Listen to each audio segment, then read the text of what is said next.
Hey everyone, and welcome to Race to the Pop. Today's an exciting day because we're going to talk more about Harry Potter Funko Pops. I just recorded a video previously talking about my favorite 3 Harry Potter Funko Pops that I own, but I'm back again talking about the 10 best Harry Potter Funko Pops that I don't own but are out there that I definitely want to get. Maybe some of you guys own them, but I did want to feature a bunch of exciting ones because I know you guys love Harry Potter, and I'm still on that Harry Potter binge of rereading the books and playing Hogwarts Legacy, which is amazing. So without further ado, let's jump into the 10 best Harry Potter Funko Pops. So we're going to cover today a bunch of different ones. Let me know in the comments again if you guys own any of these or want any of them.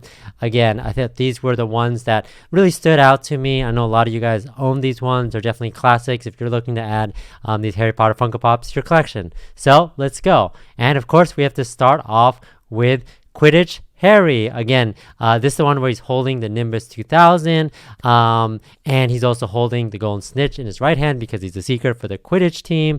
I showed off my Harry Potter that I had where he's holding the invisibility cloak, but I think this one is really special because it's a special time for him. When he started Hogwarts, he was able to, as a first year, join and be part of the team as a seeker. So I think that's really cool. I think they did a really good job with him holding the Nimbus 2000, the iconic kind of bend in it, and then of course holding the snitch because that's really important. And then of course he's wearing the Gryffindor Quidditch robes, which is really cool. And of course I think it's exciting for him. And what I think is really cool about this figure is they have other figures as well that have the Quidditch outfits, so it's kind of cool to get them all and line them up as well. So of course Quidditch Harry has to be the first one we talk about today.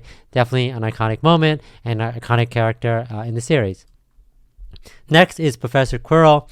Again, he has this turban that's kind of his iconic look, and somebody, I won't spoil it in case you haven't seen it, is He Who Must Not Be Named, has a presence under there, and again, this is how he looked in the first book, and I do think that with the people that know what's behind that, will have definitely a lasting and haunting impression of him. But I think it's really cool. Obviously, the 2 things that really stood out to me is this iconic turban helm headgear that he's wearing, and then he's also his pose where he's clutching his hands together, kind of being mysterious character, which he definitely is.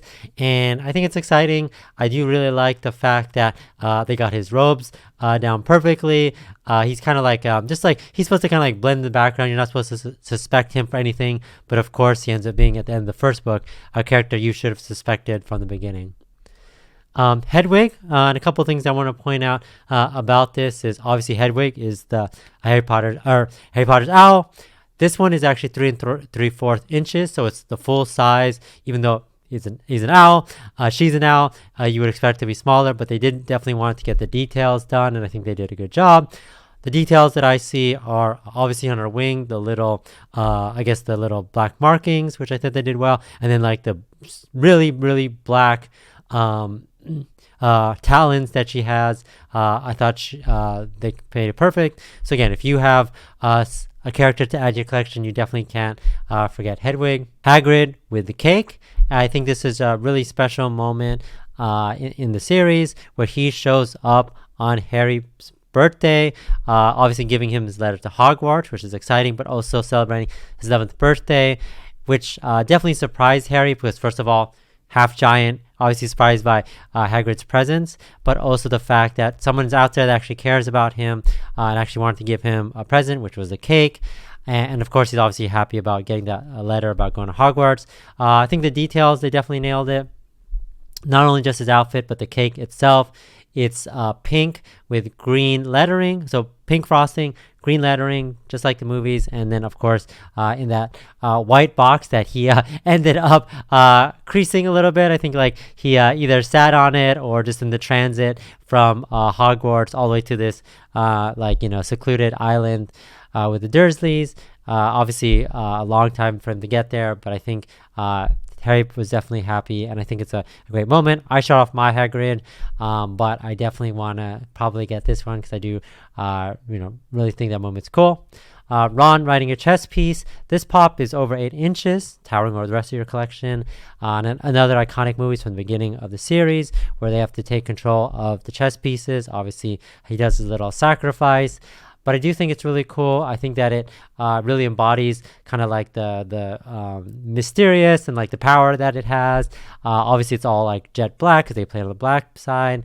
And of course, little Ron is up there. But he definitely took control of Wizard Chess and made sure that they ended that scene successfully. So I think it's really cool. I think it's awesome that it's really large, and another great moment in the series. Again, all these ones that I'm highlighting today are obviously important characters, but also important moments that, really, as a Harry Potter fan, really make you reminisce about all the great things that happen.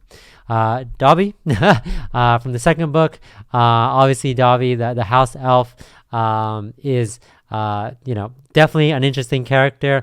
A couple of things that obviously he's looks like he's always like brimming with tears. He's always like either gonna cry or freak out about something. Here the thing, so that's like anytime I look at these figures, I always kind of call out one or two things that I see. Obviously his look on his face, and of course he's holding a sock, which is definitely iconic for the character. He's even like his outfit, which is like looks like a paper bag or like a torn cloth. I thought they did a really good job. I think he makes a really great character. I think they did a really good job with his overall look and his expression, and especially his ears. And I do think this is a great character. So if you guys are looking for another character to add to your collection, definitely check it out. A Dementor. This one is definitely a spooky looking one. Obviously, they're a huge part of the Harry Potter universe. I think they did the look and design of this perfectly. I put here that they could have made it more disturbing, but I'm glad that they didn't. They're definitely disturbing figures, but it's really hard to get the look of a Dementor into a pop. So they definitely spent a lot of time in this, and I do think it's a perfect addition to it. And again, here's kind of the images. If you've seen them flying around from the movies, I think it's definitely makes you think like, how are they going to make it to a pop? And I think that they've done an excellent job. I don't have one of these. It'd be kind of cool to have like not just one, but like a bunch of them. I think will definitely be an awesome addition.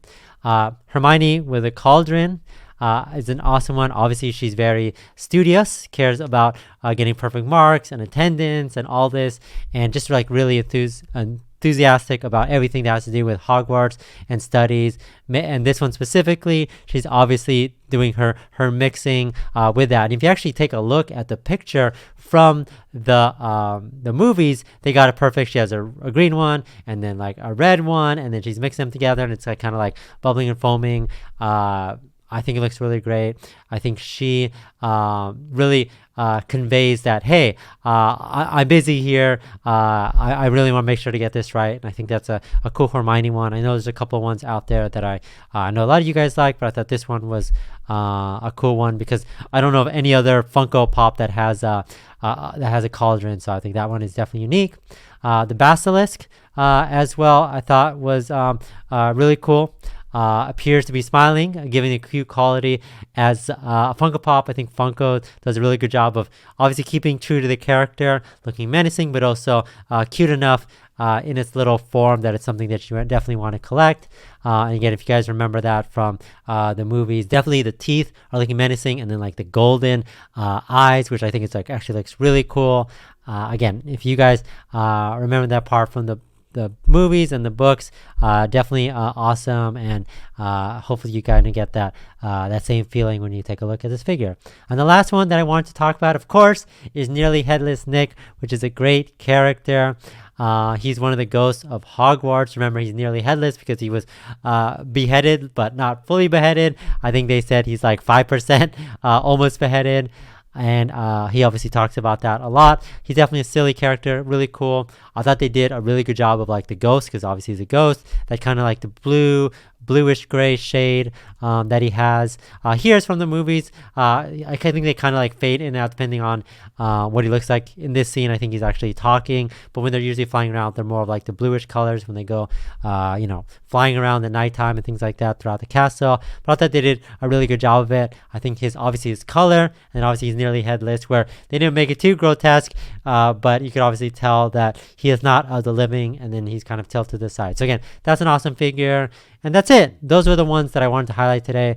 Definitely, I'm, again, like I said, on a Harry Potter binge. I love all these Funko Pops. I probably can name 10 other Harry Potter Funko Pops that I love as well, but these were like the top ones that I thought of and I want to talk about with you guys today. Let me know in the comments if you guys own any of them, want any of them, or if there's other ones that from the series that you wanted to point out to me, because I definitely want to hear about it. So that's it. I'm going to have a bunch of videos coming up in the near future. Mystery boxes, soda pop unboxing, and then more of these talking about ones that I want to get. So thanks for watching. Catch you guys next time.